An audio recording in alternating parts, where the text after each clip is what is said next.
In today's video, I am going to teach you how to set up Stripe invoicing. Start by making sure you are already logged into your Stripe dashboard. Before you create anything, confirm that you are working in the correct Stripe account or workspace.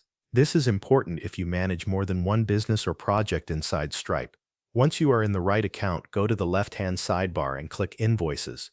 This will take you to the invoicing area, where you can create and manage customer invoices.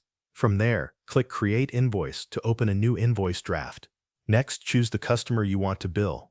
If the customer is already saved in Stripe, simply select them from the list. If they are not yet in your account, create a new customer and enter their details. After that, review the customer information carefully and make sure it is correct. Pay close attention to the email address so the invoice reaches the right person.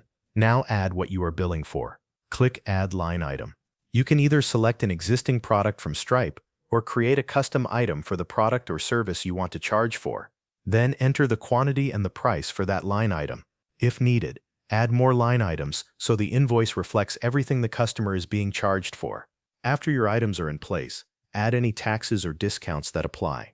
Then review the invoice total. Make sure the quantities, prices, taxes, and discounts are all accurate. This is a good point to pause and confirm that the invoice matches exactly what you intend to bill. Next, set the due date for the invoice. This tells the customer when payment is expected.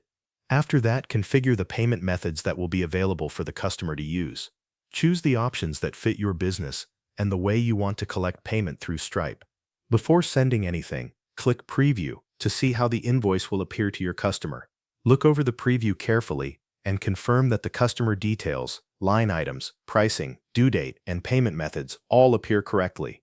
If you are ready to email the invoice right away, click Send Invoice. If you want to prepare the invoice now but send it later, click Finalize instead. This will finalize the invoice without emailing it immediately. Thanks for watching. That covers everything you need to know.